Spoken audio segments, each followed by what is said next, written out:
Bonjour à tous et bienvenue dans cette nouvelle vidéo. Alors, je ne sais pas si vous vous rappelez, mais on le disait en novembre dernier déjà, quand tous les journaux croyaient au crash de l'immobilier, on était beaucoup plus nuancé que ça, si on pouvait dire. Et vous pouvez référer à la vidéo dans un coin de l'écran, je ne sais même pas où d'ailleurs, mais quelque part, où vous pourrez aller voir ce qu'on disait en novembre sur le marché de l'immobilier suite au second confinement. Et aujourd'hui, où on en est? Est-ce que le marché de l'immobilier résidentiel va poursuivre sur sa lancée ou pas? Alors c'est ce qu'on va analyser aujourd'hui et on verra à la fin de la vidéo nos pronostics ou en tout cas notre analyse. Et les pronostics, vous les ferez sans doute vous-même avec notre analyse.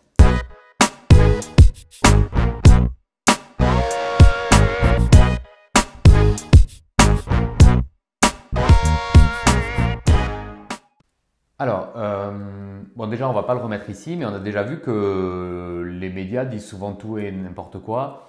Et je veux souligner juste une chose, les médias ils ont tendance à surréagir. Pourquoi? Parce qu'ils regardent l'actualité vraiment à court terme.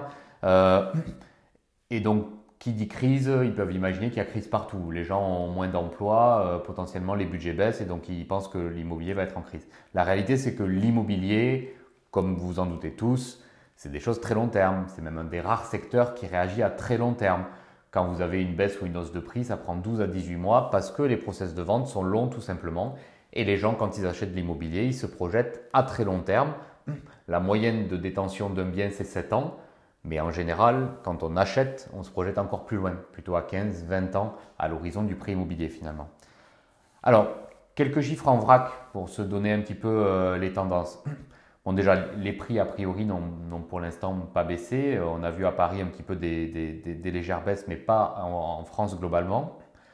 La plupart des Français prévoient de déménager. On a noté que 25% des Français prévoient de déménager en 2021. C'est 10 points de plus, 10% de plus qu'en 2020. Donc c'est à prendre en considération. La crise a quand même... En fait, il y a à la fois un impact court terme de la crise et après, il y a un changement des tendances. Ce qu'on va chercher à comprendre, c'est quel est le changement des tendances s'il y a lieu. C'est ça qui va avoir un vrai impact à long terme sur l'immobilier. Et c'est vrai que la plupart des jeunes, on le voit qu'une personne sur deux de moins de 35 ans a des projets immobiliers et rêve et envisage de déménager en tout cas. On voit aussi cette fameuse tendance d'une pièce en plus. Si vous interrogez tous les gens qui font des travaux, enfin tous les gens qui font des travaux autour de moi le disent, 2020 a été l'année où les gens aménageaient un garage, la pièce en plus, le grenier, un endroit en plus pour augmenter la surface de vie dans l'habitation. Alors venons-en au cœur du sujet maintenant. On va voir les éléments, qu'est-ce qui fait le prix de l'immobilier. En général, la plupart des gens vont vous répondre par l'offre et la demande et c'est très très réducteur et c'est même faux, c'est strictement faux dans l'immobilier. C'est un marché régulé. La loi de l'offre et de la demande ne fonctionne que sur un marché dérégulé. L'immobilier est régulé par l'État, il y a beaucoup de réglementations, vous le savez, il y a beaucoup de subventions, beaucoup de lois et donc ça ne répond pas à l'offre et la demande, ou en tout cas qu'en partie. Donc, on va commencer par la notion d'endettement. On a vu pareil dans une vidéo précédente, il ne faut pas étudier le prix de l'immobilier en tant que tel. Il faut étudier le prix de l'immobilier plus le prix de l'endettement. Pourquoi? Parce que c'est presque 90% des gens qui achètent avec un prêt bancaire. Donc le budget de la personne qui achète inclut le coût de l'endettement.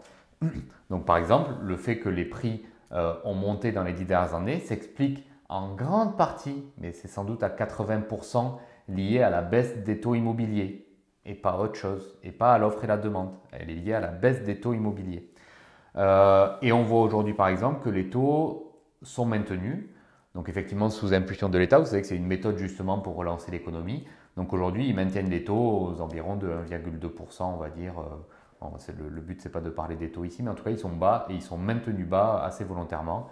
D'autre part, les conditions d'accès à l'endettement ont été assouplies par le gouvernement. Là, ça aussi, on l'a déjà vu précédemment. Donc ces deux éléments montrent que du côté du coût de l'endettement, il n'y a pas de changement. Enfin, sur la notion de pouvoir d'achat, pareil qui a pu affoler un petit peu autour de nous, on a déjà vu 2020 une baisse de 2% du pouvoir d'achat. Là, par contre, il y a une légère inconnue sur le futur.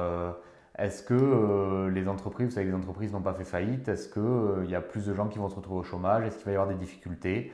C'est quand même un élément vraiment à prendre en compte. Aujourd'hui, ce n'est pas le cas. Donc aujourd'hui, toutes les ventes qui auront lieu sur cette année, comme je l'ai dit, ça prend du temps, donc toutes les ventes de 2021, a priori, on n'aura pas d'impact lié au pouvoir d'achat sur le prix immobilier. Enfin, il y a la question des subventions. Alors là, c'est à mon sens un des points les plus intéressants de 2020. L'État, par le biais du budget du ministère de la Cohésion du territoire, donc c'est eux qui subventionnent le secteur immobilier, il est passé de 13 milliards d'euros de budget à 28 milliards en 2020. Donc vous avez bien entendu, de 13 à 28 milliards, donc on a plus 15 milliards de budget sur 2020. Ça, c'est un élément extrêmement important. Ça veut dire qu'il a été injecté dans le secteur de l'immobilier, que ce soit des aides aux locataires, des aides à l'achat, les lois Pinel et autres incitations fiscales dans l'immobilier, il a été injecté 15 milliards de plus. Donc c'est absolument pas neutre. Et effectivement, c'est un des éléments majeurs qui viennent soutenir le marché de l'immobilier et maintenir les prix aussi au niveau où ils sont. Sinon, il y aurait par exemple pu y avoir davantage d'impayés de loyer, qui aurait eu un impact, enfin, ça aurait pu faire une réaction en chaîne, mais non, l'État est resté là pour soutenir l'immobilier. La conclusion partielle à cet élément-là, c'est que oui, l'immobilier est sous perfusion, j'allais dire, de l'État, c'est-à-dire qu'une grande partie des projets et des programmes sont liés au fait qu'il y a des aides de l'État.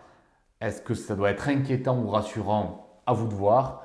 Moi, de mon côté, le fait que l'État français soutienne l'immobilier, qu'a priori, il ne va pas changer de politique à court terme, je trouve ça plutôt rassurant. Mais il faut quand même garder en tête que, évidemment, s'il n'y avait plus aucune aide de l'État dans l'immobilier, je peux vous garantir que le marché serait très, très, très différent. Et enfin, on va finir sur l'offre et la demande, qui est quand même un élément qui rentre en jeu. Alors, sur la partie demande, on l'a vu avec les budgets des gens qui sont plutôt demandeurs. Donc, il y a plus de gens qui ont envie de déménager avec des budgets constants.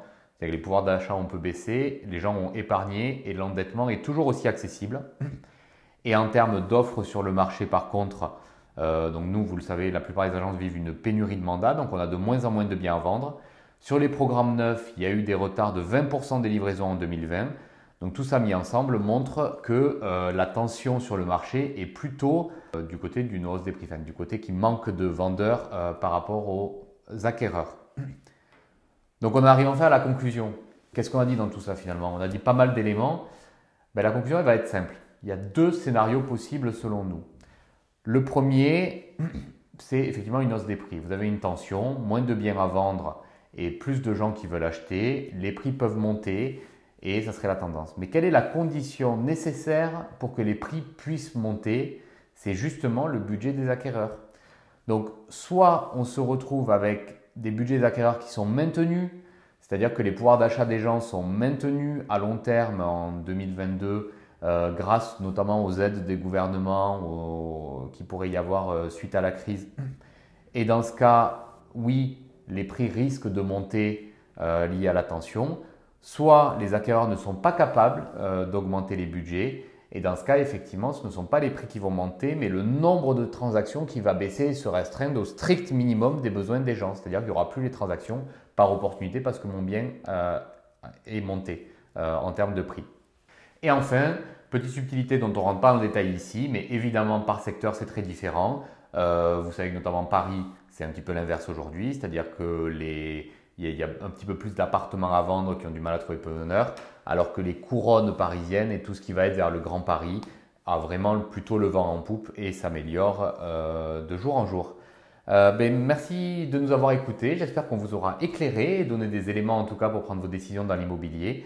N'oubliez pas que nous, on est joignable sur tous les réseaux sociaux, YouTube, Instagram, LinkedIn, Facebook.